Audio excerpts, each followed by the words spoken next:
recently spent a week in San Diego, California. This was our second time visiting San Diego, a city that we have really fallen in love with. Today we are presenting our top 10 things to do in San Diego. Of course, top 10 lists are subjective. This is just our opinion. If there's something you'd love to do in San Diego that we left off the list, you can let us know in the comments. Or if you disagree with the order that we put these attractions in, you can let us know that too. If the year-round mild temperature of this city on the coast of the Pacific Ocean and on the border of Mexico isn't enough to make you want to check out San Diego by itself, then here are 10 things that we think will make you want to. Number 10 is Belmont Park. This beachfront boardwalk amusement park opened in 1925. This amusement park has a number of fun rides like Zero Gravity, a bouncy, not too intimidating drop ride. The Beach Blaster, the Control Freak,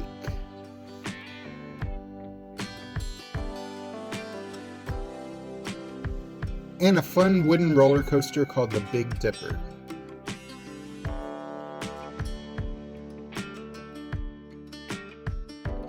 There are also some rides more appropriate for younger humans as well, like the Carousel, or an ice cream themed Tilt-A-Whirl. And if amusement park rides aren't your thing, there are other activities here, like a rock climbing wall, the Sky Ropes Adventure Course, Tiki Town Mini Golf,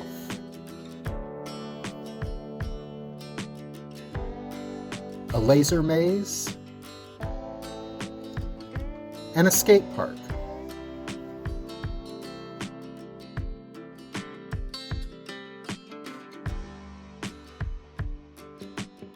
There's an arcade,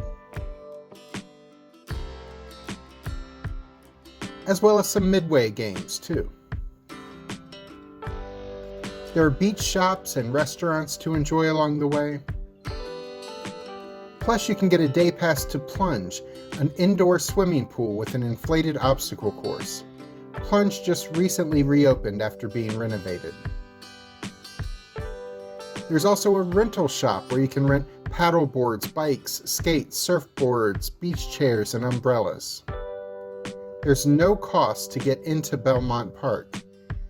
However, each ride or attraction requires tickets to participate, ranging from 5 tickets to ride the Tilt-A-Whirl, to 8 tickets for the roller coaster, up to 15 tickets to ride a zip line. Each ticket by itself costs $1, or you can get an all-day pass that allows you unlimited turns on the rides and most attractions for $56 for adults and $46 per shorter person. And maybe the best thing about this park is that it is located right on the beach at Mission Beach. But we'll talk about the beaches in San Diego a little later. Number 9 is Old Town San Diego State Historic Park. Visitors to this popular state park are given a glimpse of life in the 1800s in the area's Mexican villages and American settlements. Included among the historic buildings is the Cosmopolitan Hotel and Restaurant. Built in 1829, this is still an active hotel that you can stay in. One of the hotel's 11 rooms rents out at a rate starting at $139 per night. The restaurant has yet to reopen since closing for the pandemic. Original historic buildings from the time period are joined by reconstructed sites which house a number of working shops, restaurants, and museums. The museums are currently open Thursday through Sunday, something we found out when we visited on a Wednesday. But even if the museums are closed, several historic buildings are open and you can walk around and see the outside of the buildings that are closed.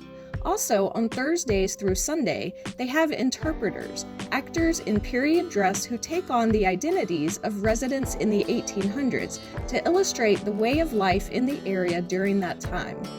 There is, for example, a working blacksmith shop where you can see techniques of the trade.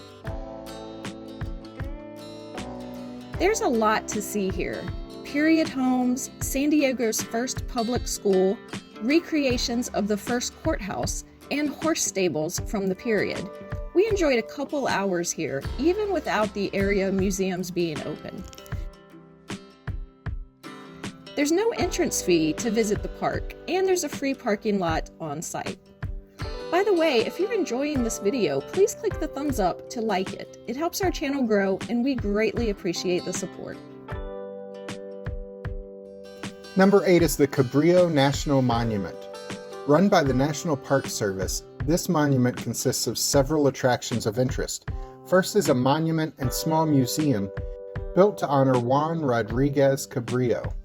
Born in Spain, he moved to Guatemala, where he was a successful businessman, and where he was chosen to lead an expedition to explore the Pacific Ocean. The expedition set sail in 1542, and 103 days later, they found themselves in the San Diego Bay. While a permanent settlement was not established at the time, Cabrillo's writings provide one of the earliest recorded glimpses of the west coast of North America, and future Spanish expeditions use Cabrillo's writings as a guide to further explore the Pacific.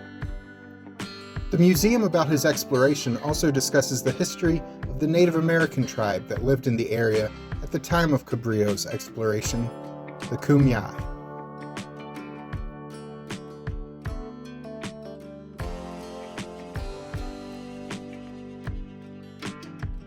Also included here is the Old Point Loma Lighthouse.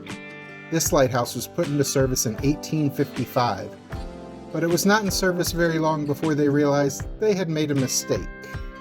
The lighthouse was built on Point Loma, which is 422 feet above the bay, where clouds and fog often obscured the light. The lighthouse was in use for 35 years before a new one was built nearby on lower ground. You can tour the lighthouse, which includes 2 floors of housing for the lighthouse keeper and family, though you're not able to get all the way up the tower to the level where the light is located. The assistant lightkeeper's housing now features exhibits about the lives of lightkeepers and about how lighthouses work.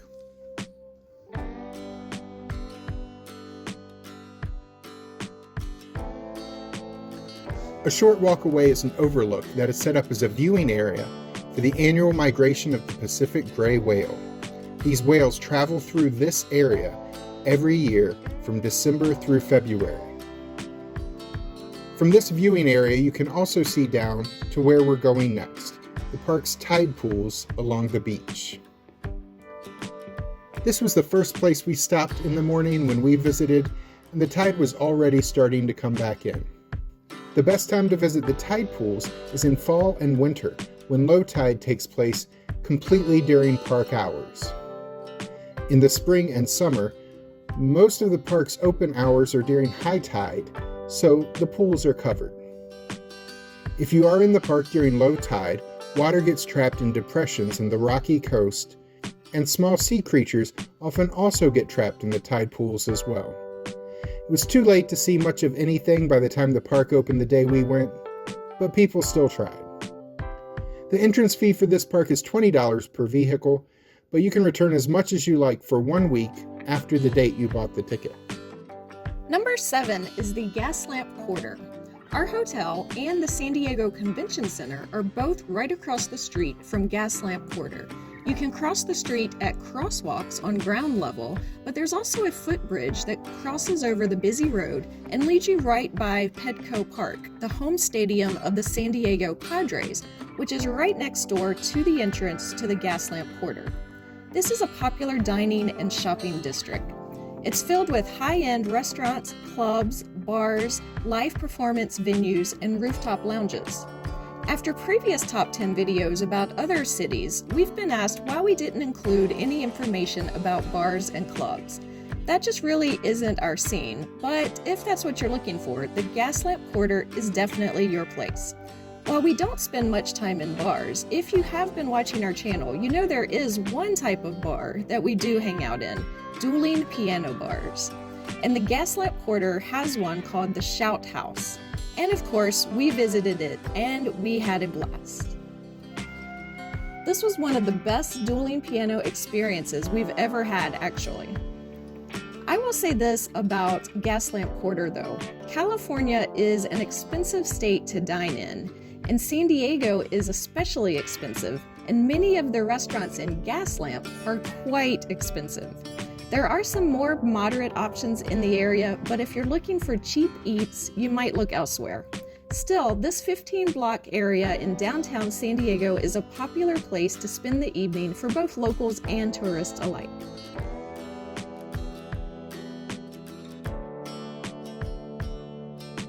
Number 6 is the USS Midway Museum. The USS Midway was the longest-serving aircraft carrier in the 20th century, from 1946 until being decommissioned in 1992. It was opened as a museum docked in San Diego in 2004 and now hosts more than 1 million visitors a year. During its time of active service, it was stationed near Vietnam, Japan, the Persian Gulf. It was also used to rescue 1,800 Americans who were fleeing when the volcano Mount Pinatubo erupted. As you enter the ship, there's a theater that shows a short documentary about the Battle of Midway, from which this aircraft carrier got its name. Then there are exhibits below deck where the sailors of the Midway lived and slept and ate. There are exhibits in the hangar, and then when you go out on the flight deck, you get to see many of the types of fighter planes, helicopters, and bombers that took off from the Midway.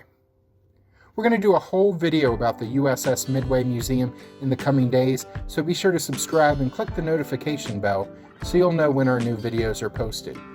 In the meantime, we really enjoyed visiting this ship, even more than we thought we would. Tickets are $26 for adults and $18 for children. Number 5 is Balboa Park. This is a beautiful place.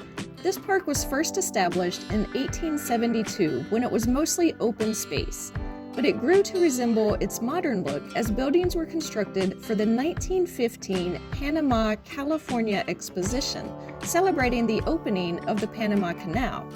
Several of the buildings now in use were originally built for the 1915 Expo using the Spanish colonial revival style of architecture. The park is now home to close to 20 museums, plus gardens, theaters, cultural centers, and the most well-known attraction at Balboa Park, the San Diego Zoo. But we will talk more about the zoo later on in this list, and we'll show you more of Balboa Park later as well, because it deserves its own video, which will be coming soon. Both entry and parking at Balboa Park are free, though there you will need to buy tickets to enter the museums, the zoo, and other attractions on park property. Number 4 is Coronado Island. Across the bay from downtown San Diego, Coronado Island was developed in the late 1800s as a beach resort town. It is in fact not an island at all, though it once was. It's now connected to the mainland by a sand spit that is romantically called the Silver Strand. We still call it an island though, as most other people do too. You can reach Coronado by ferry, which will drop you off at Ferry Landing, a site featuring more than 20 shops, galleries, and restaurants, as well as an amazing view of San Diego's downtown skyline. On the other side of the island is the famous Hotel del Coronado, a beautiful resort built in 1888, which has a colorful history. The island also features what is widely considered one of the best beaches in the United States. This, almost an island, can also be reached by driving over an iconic bridge, which we could see from our hotel room window. We're going to have a video coming out soon just about our afternoon on Coronado, including a look inside the Hotel Del. Number 3 is SeaWorld San Diego. We had been to SeaWorld Orlando a few times, but our recent trip to San Diego was our first time checking out this location. We had a great time. We really enjoyed taking in all the animal shows and visiting the aquariums throughout the park. And they also had theme park rides. There were about 8 or so thrill rides that would entertain adults and teens. For the littles, there is a Sesame Street themed play area with a number of children's rides. I will say this park is not much different from the Orlando park. The shows, rides, and animals inhabiting the park are all pretty similar. So if you've spent a lot of time at SeaWorld Orlando, you may feel like you've already been here and done this. We enjoy theme parks and animal attractions, and it's probably been 10 years since our last SeaWorld visit, so we actually enjoyed the deja vu. Ticket prices start at $64.99 and go up from there, depending on the day of the week and the time of year, with prices being most expensive when crowds are the largest. Number 2 is the San Diego Zoo, but also the San Diego Zoo Safari Park. We're putting these two together as they're run by the same organization, even though there is a drive of more than 30 minutes between the two parks. We loved both of these zoos. The world-famous San Diego Zoo is probably the best zoo we've ever been to in our lives. It takes up about 100 acres in Balboa Park, and it's known for its large variety of animals and its naturalistic habitats. There's a 35-minute guided bus tour that we definitely suggest you take early in your visit to get a feel for where things are in the zoo.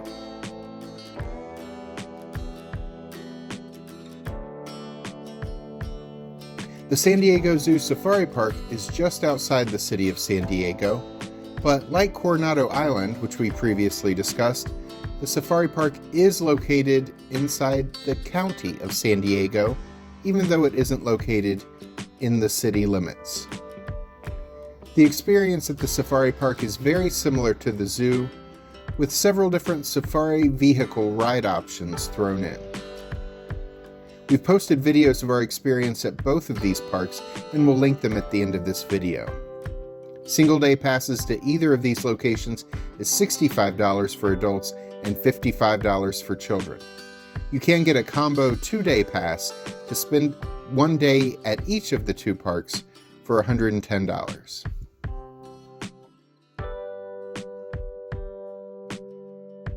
And our number one attraction in San Diego is the beaches.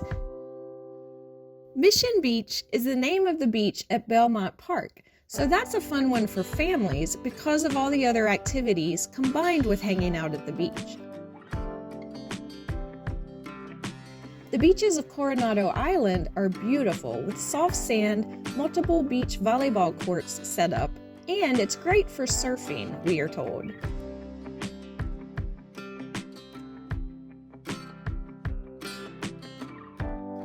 Our favorite beach, though, is one that isn't really good for swimming or surfing, and that is the Children's Pool Beach in La Jolla. We didn't go to Children's Pool on our recent trip, but we have pictures from when we went in 2019. This beach has a seawall that was built almost 100 years ago to create a protective barrier for children so that they can enjoy the beach without experiencing the rough surf of La Jolla. You can walk out on the wall and get some great views today. Not only did children enjoy the protection of the seawall, but it turns out harbor seals did as well. Over the last few decades, more and more harbor seals have used the children's pool to give birth to their pups. While you technically can swim in the area, it is discouraged because of the high bacteria count due to the number of harbor seals living in the area. The seals are protected by federal law, so you're not permitted to get close to them or touch them. But we enjoyed watching them from the seawall and then from a bench looking over the beach, which is where we sat to see one of the most beautiful sunsets ever. Our pictures didn't do it justice, but we'll show them to you anyway. There are good areas of beach in La Jolla perfect for swimming and surfing that are nearby the children's pool, so you don't have to jump in amid the high concentration of seal bacteria. The beaches of San Diego are great, and if you don't live near the beach, or if you just love beaches, you definitely don't want to miss these. Over the next few weeks, we'll be creating a San Diego playlist, so be sure to come back and check that out. Until then, you can watch our San Diego Zoo videos by clicking on these links. I'm Alice. And I'm Jack. Please click the subscribe button and notification bell so we'll be sure to see you the next time we're traveling through.